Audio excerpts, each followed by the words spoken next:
Good evening, everybody. This is John Seville from Acorn Wealth. This is your executive summary for the 19th of April. Still stock setup for the 19th of April. Okay, let's have a quick look at the the Dow Jones Global Index to start tonight. If we look at the Dow Jones Global, which is a weighted average of the worldwide exchanges, we can see that we have broken out above that trend line, and we had a bit of a hammer candle yesterday, which of course is Monday overseas, and as we start to see the overseas data, we are moving upwards in Tuesday, April 19th. So that's what's happening overseas tomorrow, so to speak. Looking at the onshore exchanges in terms of North America, we can see the S&P 500 has broken upwards about roughly 10 points above or 11 points above the open range. So it looks like we're going bullish further. We mentioned last week in the executive summary that while we are still under this ascending wedge, we still have all this room to move until resistance, as well all this room to move into 2120, where this double top could possibly happen. So at the moment, it still looks bullish. So that's what we see in terms of the indexes. High yield bonds have also been strong today, which is the smart money index, basically of where money is going in terms of supporting corporations or not. It is right at the 200-day moving average, so it may see some resistance there. And we did have an outside day, so this is a directionless candle, but did close right at the top, obviously right in resistance. So obviously the market's shrugging off the big drop over a 5% pullback in oil overnight. Markets rallied nonetheless, so expecting some kind of a rebound there in oil prices, but strength is happening. Now, all we have, as technical traders, that's what we have to go by. So let's have a quick look at some of the stocks we've been following already. On the short side, Abercrombie and Fitch has done really well. It's held underneath resistance. We were looking. This was the breakdown stock as it broke the channel back here, and you can see that hasn't really performed well, and it closed in the bottom half of the range today. So this one is still a good hedge on the short side, in our opinion. PII, of course, which I am holding puts in, and Strath is, I think Kyle is as well. Obviously, that hasn't been performing too well either in terms of the upside. Now, this is a short, so they report earnings on Thursday, so this is going to be very interesting also when I'm holding puts in, but be aware of the earnings. I'll hold my puts into earnings, but some people don't like to, especially if you're in the stock. We generally do not hold stock into earnings at all because you cannot control the risk.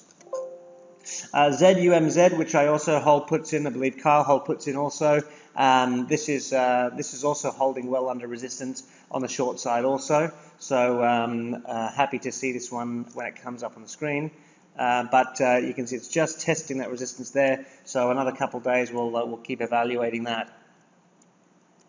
Two stocks that stopped out on the short side, ZG, Zillow, still might be a valid short. It's curling down under resistance, so I'm going to keep this on the watch list, but that did stop out, as well as PAYC also hit its stop.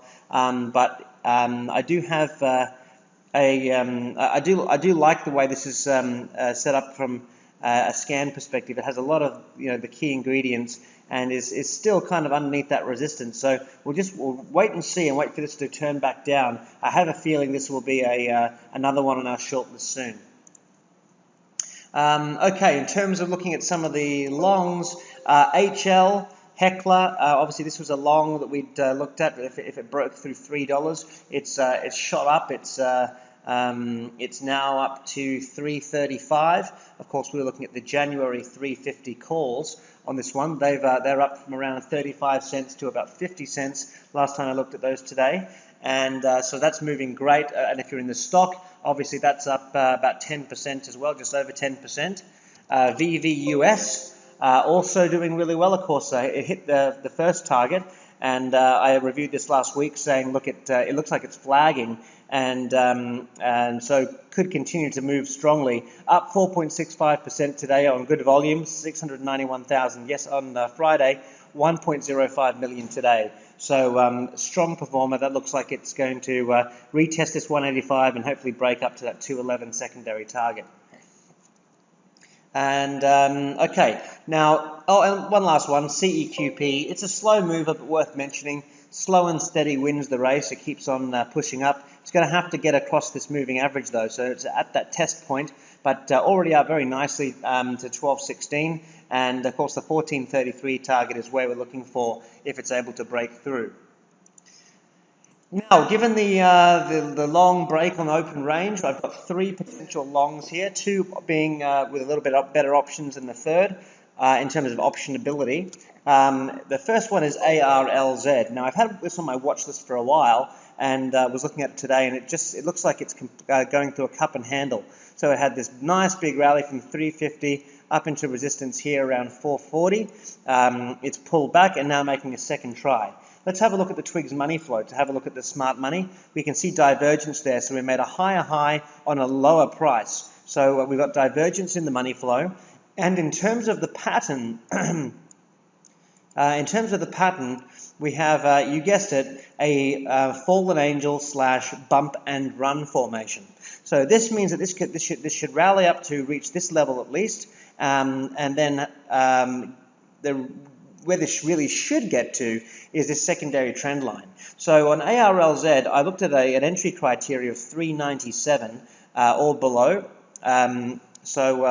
That basically gives us a push through here of that price. And I'm looking at we're looking for a break of 397 to make sure we continue the upward move. And then I'd be looking at the target of, first target of 427. I'd be looking at a second target of 459, which is where we start to hit that trend line, and a third target of 562, which is where we start to hit the third resistance. Now, in terms of a stop loss, I'd be looking at 352. On options, for those of you looking at the options, there was 2 that I liked. The $4 June options are 40 cents currently, and the second further out options, the September $5 calls, are currently at 45 cents. Okay, next, THC. Now this is Tenet Healthcare Corp. It looks like it's had a big rally here, so again, another possible flag formation. Good money flow and just consolidating at the moment. This one I'm looking at an entry of 31.50 with a target of 36.37. So we're looking for the entry criteria around the consolidation zone. Target of 36.37, stop around 30.43, so about $1 of risk for about $5 roughly of reward. So pretty good risk reward there. I'm looking at the May 32.50 calls, which are currently 170. Now, why short term? Because basically the option chain further out wasn't that great. Plus, as a flag formation potential, this could be just a quick move within the next few weeks. And last but not least, BCOR. These guys report earnings on April 28th after market, so be warned. But they've got big insider buying back in November at twice the price, basically up around $10, $11. So the insiders like the value at that price, so it's 50% undervalued from the insider buying. I'd be looking for a break of 563. Now, if we look at the hourly chart, you'll see why I picked that. You can see that we've got this resistance here and here that we've been unable to break. So if a break of 563 takes us through that zone, and with accompanied volume, that would be an ideal breakout. So looking at 563 as the entry, a stop at 496, so that's underneath the kind of the support zone currently. You could get a little bit tighter with it potentially. Obviously, once we break out, we're going to have newfound support around this area. So you could tighten that up, say, around to 510. But that extra 13 cents just gives a little bit more wiggle room underneath that recent low. So you could go 507 or 496. Those are kind of my two areas. And but not a lot of options on this. You can have a look at the option chain, but it's kind of spotty and not really ideal. But those are 3 long plays for you to have a look at. And of course, we'll be seeing you all tomorrow night in Trading Room. So if you're not a Trading Room member, make sure you take advantage of the $9 trial to see all the action live tomorrow night. We'll have a wonderful evening and happy trading. Take care.